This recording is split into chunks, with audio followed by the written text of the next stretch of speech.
Nous allons maintenant étudier ensemble la méthode des disques troués. Donc, je suis sur ma BiblioPerson, je vais dans la section Multimédia, et puis je vais descendre au vidéo numéro 12. Donc, chapitre 3, volume d'un solide de révolution, méthode des disques troués. Donc, vous allez comprendre plus tard, durant cette étape-ci, que ce ne sont pas tous les volumes qui seront calculés de la même façon. En effet, ça va dépendre de la surface initiale qu'on devra faire tourner. Et donc, si on regarde en bas à gauche, vous obtenez une surface qui est délimitée par du noir. Donc, il y a une fonction qui semble être une fonction trigo et une parabole qui se joignent aux points A et B et qui forment une surface en noir, qu'on a délimitée en noir. Cette surface-ci, par rapport à la surface qu'on a vue précédemment, elle n'est pas délimitée par notre axe de rotation. Donc, notre axe de rotation, dans le cas ici, c'est l'axe des X. Donc, si vous regardez en bas à gauche, vous avez la petite flèche bleue autour de l'axe des X. Ça signifie que c'est notre axe de rotation. Et comme l'axe de rotation n'est pas une des fonctions qui définit ou une des droites qui définit, qui délimite la surface qu'on fait tourner, il y a donc forcément un trou, un vide, entre la surface qu'on fait tourner et notre axe de rotation. Ce vide-là, c'est l'espace qui est laissé entre notre fonction qui est ici une parabole, et notre axe des X. Qu'est-ce que ça veut dire? Ça veut dire que si je prends la surface délimitée en noir et que je la fais tourner, donc je vais cliquer sur solide, regardez bien ce qui va se passer en bas à droite de votre écran. Nous allons obtenir un solide, mais qui cette fois, il est vide. En fait, il a un trou à l'intérieur. Et ce trou-là, c'est le trou qui était laissé par la surface entre mon axe des X et ma parabole.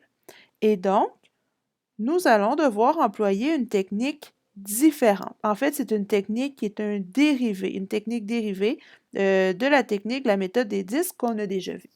Alors, regardons un petit peu plus dans le détail. Si vous regardez votre petit rectangle, gris en bas à gauche, et que vous le faites tourner autour de l'axe des X, ceci va générer un disque unique. Ce disque-là, contrairement au disque plein qu'on a obtenu plus tôt dans l'étape, il est troué. Et donc, au lieu d'être une rondelle de hockey, c'est plutôt une rondelle de ringuette ou un ananas en canne, selon votre champ d'intérêt.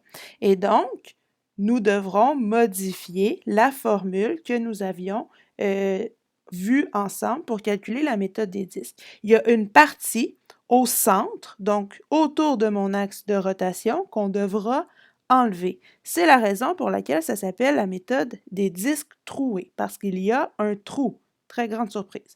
Que se passe-t-il si nous faisons apparaître plusieurs disques? Eh bien, le même principe s'applique. Donc, j'ai encore mes petits disques. Cette fois-ci, ils sont troués. Donc, si je regarde au centre, en bas à droite, vous allez voir le trou autour de votre axe de rotation.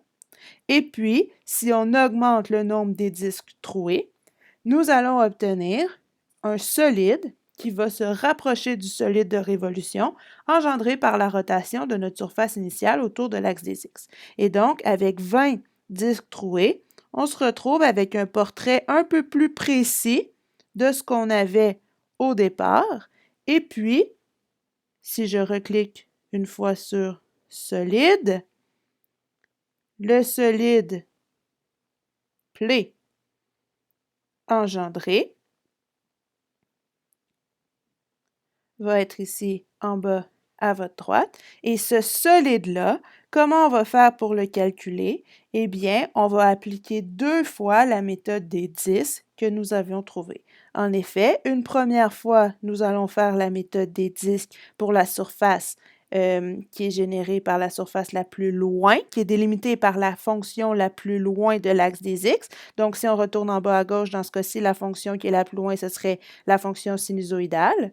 Et nous allons soustraire le volume qui est engendré par la deuxième fonction, donc la parabole. Et donc, nous allons faire un plus grand volume généré par la fonction la plus loin de notre axe, moins nous allons soustraire le volume généré par la fonction la plus près de l'axe, de sorte que la formule, si vous montez dans le haut de votre écran à droite, va ressembler à ceci. La limite lorsque n tend vers l'infini de la sommation de k va de 1 jusqu'à L de delta V. Et donc ça ne change pas. On a toujours n qui est un nombre de disques qui va tendre vers l'infini. Donc on va avoir une infinité de disques troués, où delta VK se trouve être le volume de chacun de ces petits K disques troués-là.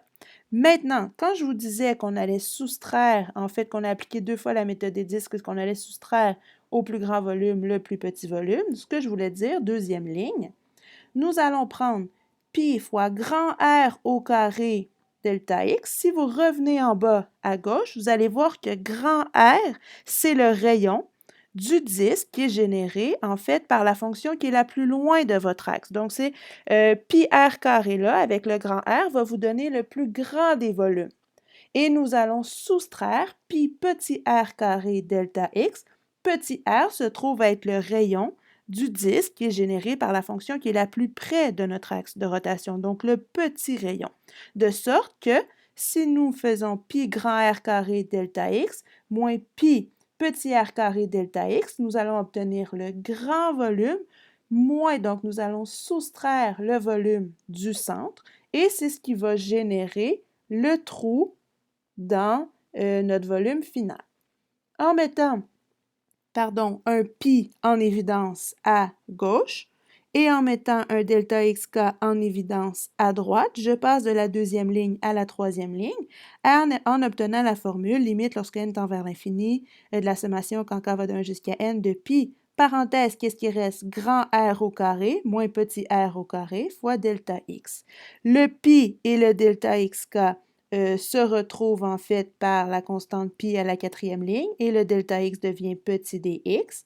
Le symbole de sommation, donc limite quand n tend vers l'infini de la sommation quand k va de 1 jusqu'à n, c'est la définition de l'intégrale définie.